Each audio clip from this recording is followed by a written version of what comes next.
திருச்செந்தூர் சுப்பிரமணிய சுவாமி கோவில் குடமுழுக்கு முடிந்து திரும்புபவர்களால் திருச்செந்தூரில் போக்குவரத்து நெரிசல் ஏற்பட்டிருக்கிறது. கூடுதல் விவரங்களோடு இணைக்கிறார் செய்தியாளர் சிவமணி. விவரங்கள்.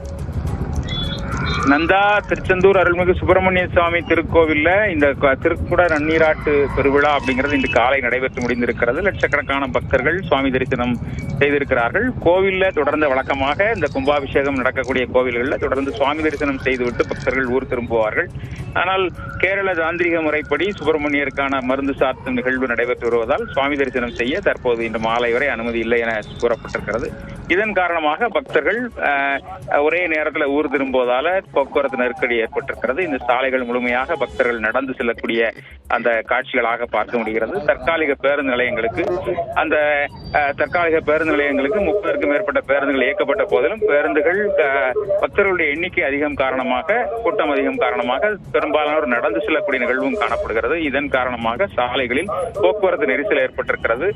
தனியார் வாகனங்களில் வந்த நபர்களும் ஒரே நேரத்தில் ஊர் திரும்புவதன் காரணமாக திருச்செந்தூரிலிருந்து திருநெல்வேலி செல்லக்கூடிய சாலை, தூத்துக்குடி செல்லக்கூடிய சாலை, கன்னியாகுமரி செல்லக்கூடிய சாலை என அனைத்து சாலைகளிலும் பக்தர்களின் கூட்டம் நிரம்ப காணப்படுகிறது. நந்தா, நன்றி சிவமணி. விவரங்கள்.